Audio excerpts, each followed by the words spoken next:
Deputy CM గారు కానీ ఏ సందర్భం కూడా స్పందించట్లేదు. వాళ్ళు తీసుకుంటే జనసేన ఎమ్మెల్యే అయిన అరవ శ్రీధర్ విషయంలో మనం చూసాం ఎంత దారుణంగా ఒక మహిళని లైంగికంగా వేధించి ఆమెని 5 సార్లు గర్భవతిని చేసి 5 సార్లు అబార్షన్స్ చేసినా కూడా ఎటువంటి చర్యలు ఆ ఎమ్మెల్యే మీద తీసుకోలేదు. దానితో కొద్ది రోజుల తర్వాత అతని ఎదురుగానే అతని అనుచరులు ఆమె మీద దాడి చేయడం కూడా జరిగింది. కనీసం పోలీసులు సరైన యాక్షన్ తీసుకోకపోతే ఆమె ఎన్హెచ్ఆర్సీకి ఫిర్యాదు చేశాక వాళ్ళు డైరెక్షన్లో తూతూ మంత్రంగా కేసు నమోదు చేశారు. అలాగే గుంటూరు ఎమ్మెల్యే అయిన ఈస్ట్ ఎమ్మెల్యే అయిన నజీర్ అనే వ్యక్తి వలన ఒక మహిళ ఏ విధంగా లైంగికంగా వేధింపులు గురయ్యి ఆత్మహత్య యత్నానికి ప్రయత్నించిన విషయం మనందరము చూసాం.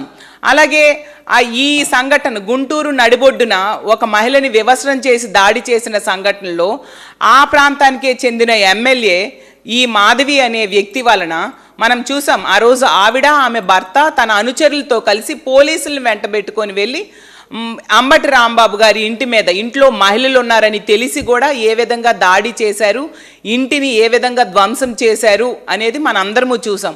ఏం చర్యలు తీసుకున్నారు? ఆ ఎమ్మెల్యే గారే స్వయంగా చెప్పారు, నాకు విచారణకు కూడా పోలీసులు పిలవలేదు అని చెప్పేసి. తిరిగి రివర్స్లో అంబటి రాంబాబు గారి మీద కేసులు పెట్టిన పరిస్థితి. అంటే ప్రతి సందర్భంలో కూడా బాధితుల్ని న్యాయం చేయాల్సింది పోయి బాధితులకే ఈ కూటమి ప్రభుత్వంలో కేసులు పెట్టే పరిస్థితి, బాధితుల మీదే కేసులు పెట్టే పరిస్థితి మనం చూస్తూ ఉన్నాం.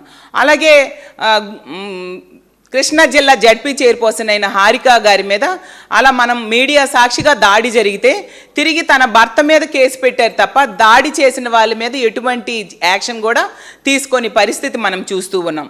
అలాగే కోనేటి ఆదిమూలం అనే టీడీపీ ఎమ్మెల్యే వలన ఒక మహిళ లైంగికంగా వేధింపులు గురే ఈ రాష్ట్రంలో ఆమెకి రక్షణ ఉండదని చెప్పి పక్క రాష్ట్రంలోకి వెళ్ళి ఆవిడ ప్రెస్ మీట్ పెట్టి చెప్తే ఏం చేశారు చంద్రబాబు నాయుడు గారు? సెటిల్మెంట్ చేశారు.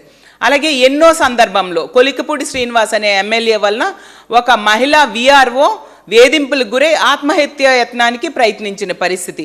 మరి అతని మీద ఏం చర్యలు తీసుకున్నారు? ఎటువంటి చర్యలు లేవు. అలాగే కాకినాడ రూరల్ ఎమ్మెల్యే అనుచరులు ఒక పంచాయతీరాజ్ డిపార్ట్మెంట్కి చెందిన ఒక ఫీల్డ్ అసిస్టెంట్కి వేధింపులకు గురి చేస్తే ఆమె కూడా ఆత్మహత్య యత్నానికి పాల్పడిన విషయం చూసాం. ఇన్ని సంఘటనలు జరుగుతున్నా ఏ సంఘటనలో కూడా ప్రభుత్వం చర్యలు తీసుకోవట్లేదు. దాన్ని చూసి వీళ్ళని ఆదర్శంగా తీసుకొని వాళ్ళ అనుచరులు కూడా మరింతగా విజృంభిస్తూ మహిళల మీద దాడులు, ఇప్పుడు పూర్తిగా తీసుకుంటే వివస్త్రలను చేసి కూడా దాడి చేసే పరిస్థితికి వీళ్ళు తెగబడుతూ ఉండే పరిస్థితి మనం చూస్తూ ఉన్నాం. అసలు గుంటూరు నడిబొడ్డున జరిగిన సంఘటన చూసి అసలు యావత్తు మహిళా లోకం కూడా సిగ్గుతో తలవంచుకునే పరిస్థితి. అసలు ఆంధ్రప్రదేశ్ రాష్ట్ర పరువే పోయింది. దేశంలో ఈ రాష్ట్రం తాలూకా పరువు ఈ సంఘటన వలన పోయిన పరిస్థితి మనం చూస్తూ ఉన్నాం. సభ్య సమాజం సిగ్గుపడే పరిస్థితిని తీసుకొచ్చారు వీళ్ళు. కానీ ఎటువంటి స్పందన లేదు. ఒక మహిళా హోంమంత్రి అనిత గారు ఎందుకు స్పందించట్లేదు? ఎక్కడ దాక్కున్నారు? అసలు ఒక హోంమంత్రిగా ఆమె బాధ్యత ఏంటి? మహిళలకి రక్షణ కల్పించడం. ఆ రక్షణని గాలి కొదిలేసి ఈ సంఘటన, ఇంత పెద్ద సంఘటన జరిగినా అసలు దేశం మొత్తం భయోందోళనలకి ఆశ్చర్యానికి గురైన పరిస్థితి. అలాంటి పరిస్థితిలో కూడా హోంమంత్రి గారు ఎందుకు స్పందించలేదు అని నేను అడుగుతున్నాను. ఎందుకంటే చేసిన వ్యక్తి తెలుగుదేశం పార్టీ కార్యకర్త కాబట్టి. తెలుగుదేశం పార్టీ కార్యకర్త అయితే మీరు స్పందించరా? బాధితులకు న్యాయం చేయరా? అసలు మీరు ఎక్కడ దాక్కున్నారు? ఇన్ని రోజులైనా ఆ కుటుంబం దగ్గరికి వెళ్ళి వాళ్ళకి ధైర్యం చెప్పి భరోసా ఎందుకు ఇవ్వలేదు హోంమంత్రి గారు నేను అడుగుతూ ఉన్నాను. మన రాష్ట్రంలో మహిళలంటే మీకు బాధ్యత లేదా? అప్పుడెప్పుడో తీసుకుంటే ఆ సినీ నటి జత్వానీ కేసులో హోంమంత్రి గారు, పోలీసులు ఎంత రాచమర్యాదలు చేశారో మనం చూసాం. 5 స్టార్ హోటళ్ళు, స్పెషల్ ఫ్లైట్లు, కొత్త డ్రెస్సులు, ప్రోటోకాల్స్, సెక్యూరిటీ, అలాగే టీడీపీ లీగల్ టీం ఆమెతో వచ్చిన పరిస్థితి మనం చూసాం. మరి ఎక్కడో ఉన్న పక్క రాష్ట్రంలో ఉన్న మహిళల కోసం అంత శ్రద్ధ తీసుకున్న హోంమంత్రి గారు ఈరోజు ఈ రాష్ట్రంలో ఉన్న మహిళల్ని ఎందుకు ఇలా గాలి కొదిలేశారు? వాళ్ళ రక్షణని పట్టించుకొని పరిస్థితి ఎందుకు ఉంది అని నేను అడుగుతూ ఉన్నాను. మరి జత్వానీ గారి విషయం తీసుకుంటే ఆవిడ అసలు రంగేంటో గతంలోనే మేము చెప్పాం. అదే విషయాన్ని ఇప్పుడు వాళ్ళ ఛార్జ్ షీట్లో చూపించడం జరిగింది. ఆ కేసు విషయంలో తీసుకుంటే పోలీస్ అధికారులు వేధించడం కోసం, రెడ్ బుక్ రాజ్యాంగం అమలు చేయడం కోసం అలాంటి వ్యక్తినేమో వీళ్ళు అంతగా సపోర్ట్ చేసిన పరిస్థితి చూసాం. ఈరోజు వాళ్ళే ఛార్జ్ షీట్ వేశారు ఆమె తాలూకా ఎలాంటి మెంటాలిటీ వ్యక్తి, ఎలాంటి బ్లాక్మెయిలింగ్ మనిషి అనే విషయాన్ని వాళ్ళే ఛార్జ్ షీట్లో పేర్కొనడం జరిగింది. వాటి సంగతి మాకు అనవసరం, కానీ ఎందుకు ఎక్కడో ఉన్న మహిళ కోసం అంత శ్రద్ధ తీసుకున్నారు, ఈ రాష్ట్రంలో ఉన్న మహిళల్ని మీరు పట్టించుకోవట్లేదు హోంమంత్రి గారు నేను అడుగుతున్నాను. హోంమంత్రి గారు అయితే గతంలో చూసాం ఒకసారి ఏంటంటే నేరస్తులంట ఎగ్జిబిట్ చేస్తాం మేము అని చెప్పారు. మరి ఈ నీచుడు ఒక మహిళని వివస్త్రం చేసి దాడి చేశాడు, విజువల్స్ కూడా అందరము చూసాము. మరి అతన్ని ఎందుకు ఎగ్జిబిట్ చేయట్లేదు? ఆ రోజు కోడిని కోస్తే కేసు, మేకను కోస్తే కేసు, కేక్ కట్ చేస్తే కేసు. మరి అలాంటప్పుడు ఇంత తప్పుడు పనులు చేస్తున్న ఈ తెలుగుదేశం పార్టీ కార్యకర్తల్ని ఎందుకు మీరు శిక్షించట్లేదు? ఈరోజు తీసుకుంటే గుంటూరు సంఘటనే కాదు, బద్వేలులో సంఘటన జరిగింది. ఆమె జాకెట్ చించేశారు తెలుగుదేశం పార్టీ కార్యకర్తలు, వాళ్ళ మీద కనీసం కేసు పెట్టని పరిస్థితి. ఎందుకు కావలి సంఘటనలో కూడా ఆ గిరిజన మహిళకి వివస్త్రం చేసి దాడి చేస్తే వాళ్ళ మీద కేసు పెట్టలేదు. గుంటూరు సంఘటనలో కూడా విజువల్స్ బయటకు వచ్చాయి కాబట్టి ఈరోజు తూతు మంత్రంగా కేసు పెట్టి అరెస్ట్ చూపిస్తూ ఉండే పరిస్థితి. తిరిగి మహిళా కమిషన్ చైర్పర్సన్ గారు అంటారు ఆవిడ అక్కడ పరామర్శకు వస్తే మేమందరం అనుకున్నాం ఏదో న్యాయం జరిగిపోతుందేమో, న్యాయం చేయడానికి ఈవిడ వచ్చారేమో, కానీ ఆవిడ కాన్సన్ట్రేషన్ ఎంతసేపు కూడా విజువల్స్ ఎలా బయటకు వచ్చాయి, ఎవరు బయటికి తీసుకొచ్చారని మాట్లాడుతున్నారు. అంటే సాక్ష్యాధారాలు లేకుండా ఉంటే కేసు మరి కనిపించదు, తెలుగుదేశం పార్టీ కార్యకర్తలను కాపాడుకోవచ్చు అన్న ధోరణిలో వాళ్ళు మాట్లాడుతూ ఉండే పరిస్థితి మనం చూస్తూ ఉన్నాం. సో ఈ సంఘటనలో ఎంతమందిని వీళ్ళు కనీసం పట్టించుకోని పరిస్థితి, ఆ దుర్మార్గులకి కేసు కూడా పెట్టని పరిస్థితి మనం చూస్తూ ఉన్నాం. ఇప్పుడు బద్వేలు విషయం అవ్వచ్చు, లేదా కావలి విషయం అవ్వచ్చు, ఇలా ప్రతి సందర్భంలో కూడా నేరస్తుల్ని వీళ్ళు వదిలేస్తూ ఉంటే మహిళలకి రక్షణ ఎలా దొరుకుతుంది అని నేను అడుగుతూ ఉన్నాను. హోంమంత్రి గారు ఈ గుంటూరు సంఘటనలో కూడా కనీసం పట్టించుకోని పరిస్థితి.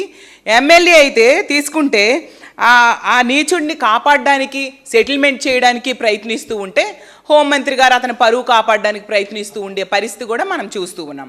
అలాగే పవన్ కళ్యాణ్ గారు తీసుకుంటే ఇన్ని రోజులైంది, ఇన్ని సంఘటనలు చెప్తూ ఉన్నాను కదా, ఏ సందర్భంలో కూడా పవన్ కళ్యాణ్ గారు ఎందుకు మౌనంగా ఉంటున్నారు అని నేను అడుగుతూ ఉన్నాను. ప్రశ్నిస్తానని పార్టీ పెట్టారు, అలాగే మహిళల రక్షణకి పెద్దపీట వేస్తాను, ఎవరైనా మహిళల మీద చెయ్యేస్తే తాట తీస్తాను అని చెప్పారు.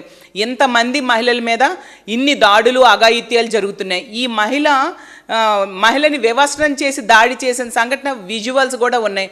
మీరు కనీసం స్పందించలేదు ఎందుకు పవన్ కళ్యాణ్ గారు నేను అడుగుతున్నాను. మీరు స్పందించకపోతే దాని అర్థం ఏంటి? మీరు ఇలాంటి సంఘటనలకి వీళ్ళు చేస్తున్న పరిపాలనకి, తప్పుడు పరిపాలనకి మీరు మద్దతు ఇస్తున్నట్టుగే కదా, ఇలాంటి దుర్మార్గులు చేస్తున్న పనికి మీ సపోర్ట్ ఉన్నట్టుగానే ప్రజలు భావిస్తారు కదా. అలాగే తీసుకుంటే పవన్ కళ్యాణ్ గారు అధికారంలోకి వచ్చాక బలమైన చట్టాలని తీసుకొస్తామన్నారు. ఏది బలమైన చట్టాలు ఎక్కడున్నాయని నేను అడుగుతూ ఉన్నాను. పోనీ బలమైన చట్టాల మాట దేవుడెరుగు, కనీసం బలంగా ప్రశ్నించడం కూడా పవన్ కళ్యాణ్ గారు చేయట్లేదు. ఎందుకు మీరు ఇంతగా బలహీనమైపోయారు అని నేను అడుగుతూ ఉన్నాను పవన్ కళ్యాణ్ గారిని. ఇంత దుశ్శాసన పర్వం ఈ రాష్ట్రంలో నడుస్తూ ఉంటే కనీసం ప్రశ్నించట్లేదు. ఇలాంటి దుశ్శాసన పర్వానికి కారణమైన ప్రభుత్వానికి మీరు మద్దతు తెలుపుతాను 15 ఏళ్ళు అని చెప్తూ ఉన్నారు. ప్రజలు మీ గురించి ఏమనుకోవాలి పవన్ కళ్యాణ్ గారు అని నేను అడుగుతూ ఉన్నాను. అలాగే మన గుంటూరు సంఘటనలో ఆ విజువల్స్ లాంటివి మీ ఇంట్లో కుటుంబ సభ్యులు మహిళలకు చూపించి ప్రభుత్వం పనితీరు గురించి ప్రశ్నిస్తే వాళ్ళే చీకొడతారు. ఆ విషయం తెలుసుకోవాల్సిందిగా కోరుతూ ఉన్నాను. అలాగే తీసుకుంటే మాట్లాడితే హోంశాఖ నా దగ్గర లేదు అంటున్నారు. వచ్చాక ఏం చేస్తారో తర్వాత చూసుకోవచ్చు. ముందు కనీసం చంద్రబాబు నాయుడు గారిని ప్రశ్నించండి, ఎందుకు మహిళల భద్రత ఈ విధంగా గాలి కొదిలేశారు అనే విషయాన్ని మీరు చంద్రబాబు నాయుడు గారిని ప్రశ్నించాల్సిందిగా కోరుతూ ఉన్నాను. అలాగే తీసుకుంటే మీరు ఉస్తాద్ భగత్ సింగ్లా చంద్రబాబు నాయుడు గారిని ప్రశ్నించి మంచి పేరు తెచ్చుకుంటారా, ఇలా మౌనంగా ఉండి ఉత్తుత్తి భగత్ సింగ్లా మారిపోతారా? మీరే తేల్చుకోవాలి, మీరే నిర్ణయించుకోవాలి అని పవన్ కళ్యాణ్ గారిని తెలియజేస్తూ ఉన్నాను. అలాగే తీసుకుంటే పోలీస్ శాఖ పనితీరు మీద కేంద్రం నివేదిక రిలీజ్ చేసింది. అందులో మన రాష్ట్రం 26వ స్థానానికి దిగజారిపోయింది. అదే జగన్మోహన్ రెడ్డి గారు ముఖ్యమంత్రిగా ఉండే కాలంలో ఇది మొదటి స్థానంలో ఉంది. ఈరోజు ఇంత దారుణంగా లా అండ్ ఆర్డర్ ఈ రాష్ట్రంలో కాపాడడంలో ఈ ప్రభుత్వం ఫెయిల్ అయింది కాబట్టి ఈ విధంగా పోలీస్ శాఖ పనితీరులో 26వ ర్యాంక్ వచ్చింది. మీకు ఇంకో విషయం తెలియజేయాల్సింది ఏంటంటే ఈజ్ ఆఫ్ డూయింగ్ బిజినెస్లో కూడా మన ఆంధ్రప్రదేశ్ రాష్ట్రం 8వ స్థానానికి దిగజారిపోయింది. గతంలో జగన్మోహన్ రెడ్డి గారి టైంలో అది మొదటి స్థానంలో ఉంది. ఈజ్ ఆఫ్ డూయింగ్ బిజినెస్ అలా దిగజారిపోవడానికి కారణం ఏంటంటే పెట్టుబడిదారులు ఈ రాష్ట్రంలో పెట్టుబడి పెట్టడానికి విముఖత చూపిస్తున్నారు. విముఖత చూపించడానికి కారణం ఏంటి? ఎవరైనా పెట్టుబడిదారులు ఒక రాష్ట్రంలో కానీ ఒక దేశంలో కానీ ఎక్కడైనా పెట్టుబడులు పెట్టాలంటే వాళ్ళకి శాంతియుతమైన వాతావరణం వాళ్ళకి కనిపించాలి ఆ రాష్ట్రంలో. కానీ ఈ ఆంధ్రప్రదేశ్ రాష్ట్రంలో ఈ కూటమి పాలనలో ప్రజల రక్షణ గాలి కొదిలేశారు, ముఖ్యంగా మహిళల రక్షణ గాలి కొదిలేశారు. లా అండ్ ఆర్డర్ కంట్రోల్ చేయడంలో పూర్తిగా చంద్రబాబు నాయుడు గారు, మహిళా హోంమంత్రి గారు ఫెయిల్ అయ్యారు. దాని వలన ఇలాంటి శాంతి భద్రతలు లేని రాష్ట్రంలో పెట్టుబడులు పెట్టడానికి పెట్టుబడిదారులు ఇష్టం చూపించకపోవడం వల్ల ఈరోజు ఈజ్ ఆఫ్ డూయింగ్ బిజినెస్లో 8వ స్థానానికి దిగజారిపోయింది ఆంధ్రప్రదేశ్ రాష్ట్రం. జగనన్న టైంలో ఈజ్ ఆఫ్ డూయింగ్ బిజినెస్లో మొదటి స్థానంలో 4 ఏళ్ళు ఈ రాష్ట్రం నిలబడింది. అంతగా ఈజ్ ఆఫ్ డూయింగ్ బిజినెస్లో మొదటి స్థానంలో ఉండేట్టుగా జగన్మోహన్ రెడ్డి గారు చర్యలు తీసుకోవడం జరిగింది. ఆ రోజు మహిళల రక్షణకి జగనన్న తీసుకున్న చర్యలు ఈ రోజు తీసుకుంటే ఎంత దారుణంగా దిశ వ్యవస్థ నిర్వీర్యం చేసేశారు. దిశ యాప్ అనేది ఎంతో చక్కగా పనిచేసేది. గుంటూరు సంఘటనలో తీసుకుంటే దిశ యాప్ కనుక ఉండుంటే ఒక్క ఫోన్ కాల్తో పోలీసులు వచ్చేవారు కదా. వీళ్ళకి కేంద్రం ఎన్ని చేవాట్లు వేస్తున్నా అమిత్ షా గారు లేఖ రాశారు. 112 ఎమర్జెన్సీ కాల్ సెంటర్ కాల్ చేస్తే రెస్పాండ్ అయ్యే టైం 26 నిమిషాలు ఉంది, చాలా ఎక్కువ టైం. దేశ యావరేజ్ అది 18 నిమిషాలు. మీరు బుద్ధి తెచ్చుకోండి అని చేవాట్లు వేసినా ఎటువంటి మార్పు లేదు, ఎటువంటి చర్యలు వీళ్ళు తీసుకొని పరిస్థితి. అలాగే బిఎన్ఎస్ఎస్ చట్టాల అమలులో మన కేంద్రం తాలూకా నివేదికలో మన రాష్ట్రాలు కేంద్రపాలిత ప్రాంతాలు కలిపి 36 ఉంటే 36వ స్థానంలో ఉంది. ఎంత దారుణంగా లా అండ్ ఆర్డర్ వీళ్ళు గాలి కొదిలేస్తే ఎలా పెట్టుబడిదారులు మన రాష్ట్రానికి వచ్చి పెట్టుబడులు పెడతారు? అసలు చంద్రబాబు నాయుడు గారి పాలనలో ఈ రాష్ట్రం రావణ కాష్టంలో మారిపోయిన పరిస్థితి మనం చూస్తూ ఉన్నాము.